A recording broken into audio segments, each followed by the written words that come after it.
What's up, everybody? Welcome to Marvelous DJs, the cheat code. Welcome back, yours truly, DJ Mike Marvelous.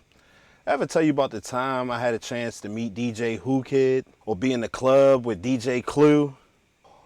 I'm talking about these DJs because these are some of my favorite mixtape DJs. DJs like Funkmaster Flex and 60 Minutes of Funks is the reason why I began DJing. These are some inspirations to me as to why I started DJing. Those Funkmaster Flex 60 Minutes of Funk mixtapes really got me inspired to learn how to scratch and DJ and mix and blend, and not only that, record my own mixes. This video is about the mixtape, how to mix and record your tracks, your mixes, and also how to upload those to new sites. Yours truly, DJ Mike Marvelous, cheat code.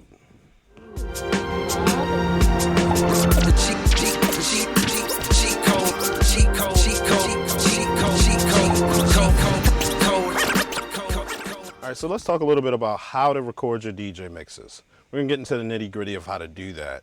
So here's a couple of things that you'll need. First, let's do an equipment check. You need a DJ controller or turntables. You want to have your mixer, a computer or external recording device, or you can also have recording software like Odyssey, Ableton, Serato DJ Pro, or Rekordbox. All allows you to record the sound that's coming out of your computer into these software. So let's talk a little bit about connecting your equipment. So directly from your mixer, you can connect your mixer to your computer via USB or RCA cables. Through an audio interface. So you'll either need an audio interface where you would go from your mixer to RCA cables, then an audio interface to your laptop, or you're going to need your mixer. So I have a DJ MS5 that has a USB cable that goes out of the mixer into the laptop and connects to software like Serato DJ Pro, where I can record internally into Serato. Okay, so let's take a look at Serato DJ and how to actually record some of your mixes. At the top of Serato, there is a record button. So once you click on that REC button at the top of Serato, you'll get a panel that pops up. That's your recording panel. If you don't click that button, this will not pop up. So one key thing you want to look at is this first column or this first box here that says mix. I set mine to mix. That gives me the ability to actually mix any recording, including my microphone, right? If this is set to mix, I can now record what's coming out of my microphone jack as well as any music that's being played. So I'll try to demo that. So now, as you can hear, I have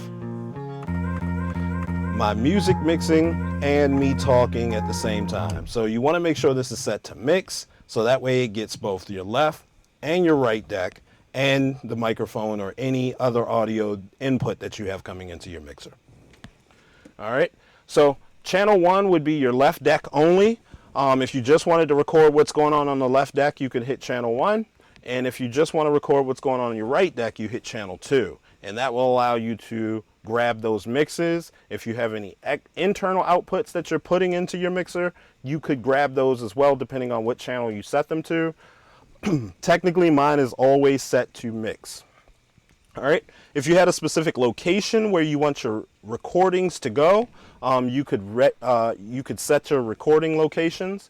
This is your levels for your recording. So as I'm recording, if I wanted to turn this up, I could. If I needed to turn it down some, I could do that as well, right? So again, I'm testing those real bassy parts, and as you can see, it's leveling out and staying within range.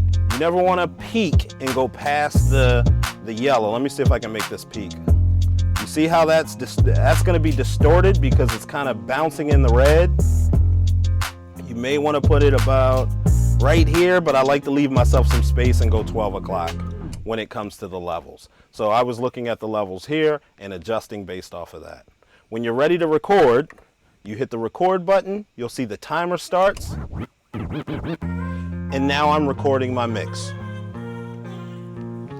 This is yours truly, DJ Mike Marvelous with the cheat code, and I can stop that. I can start it back up. This is yours truly, DJ Mike Marvelous with the cheat code. Welcome to Cheat Code. And if I wanted to, I could stop it, give it a name, cheat code recording, test. I can either hit enter or save. This is gonna fall in my mixes. So let's test out the cheat code recording test that I just made. This is yours truly, DJ Mike Marvelous with the cheat code. Welcome to Cheat Code. And there you go. We have cheat code, recording, and your test. Microphone and music all in one. Another way of doing this is having an external recorder. So devices like the Zoom H4n can be connected directly to your mixer's output and will record the audio. So I get this a lot of times. I don't have one, but I've done enough weddings to know the videographer or the photographer or whomever it may be, they always come to the DJ booth looking for an output so they can capture the sound through this device. They use this pretty well. It handles levels pretty well. So if you get a chance to get your hands on one of those recording devices, it's a great way to record your mixes through another external source, not internally through your computer system. We can talk a little bit about setting up your recording software. So you want to open your recording software and ensure it recognizes the input from your mixer or your audio interface. So you want to make sure your audio inputs are set correctly so that that software will be able to recognize what exactly it's trying to record. You want to check your audio levels by playing a test track and adjust the input levels to avoid clipping or distortion. So I usually try a bassy track, something that has hard bass to it, or maybe try and do a blend where it's very high notes or high bass, just to see how far it'll push the limits. But you don't want to live in the red where your mixes will be distorted or it'll be clipping. Sometimes audio equipment will just cancel out if it starts clipping. So you do want to make sure that you set your levels and adjust your levels, your input levels correctly. That's key. That can be different per track, or that can be ultimately all for your mix all in one. So checking your levels, your input levels is very important. There's ways to fix it inside of most software. I know some of those external devices will have a balancer or normalizer that will keep all levels at the same rate. Then you have to hit record, but before you start mixing, you want to ensure you capture everything. So I get a lot of questions on how do I include my mic. So those old school mixers or those old school DJs that I talked about, they used to do a lot of talking on the tracks. DJ Khaled, right, for example. How do I record a mix and talk over that mix and record what I'm talking at the same time? Once you learn how to record your mic along with your mixes, you now are ready to start performing your mix. So mixes you normally would, but keep an eye out on your levels again to avoid any unexpected volume spikes. Again, each track can be different, right? Unless you went in, and most DJs do this, they go in and they adjust their levels for each track so those tracks aren't too loud and distorted. After you're finished recording, you want to stop recording. Once you're done your mix, you want to save your recording in the preferred format, whether it be WAV, MP3. I think Serato records it in AIFF.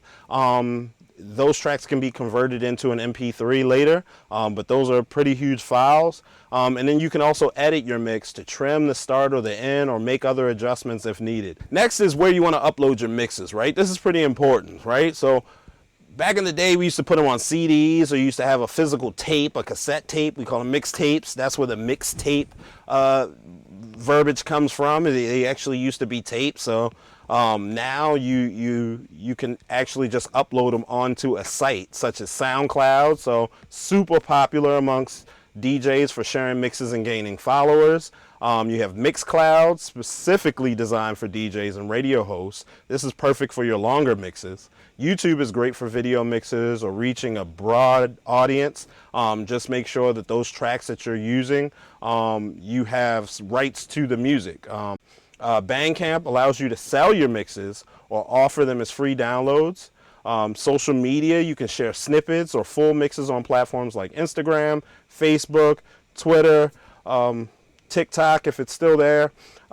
And then you have podcasts. So you can create a DJ mix podcast on platforms like Apple Podcasts or Spotify as well.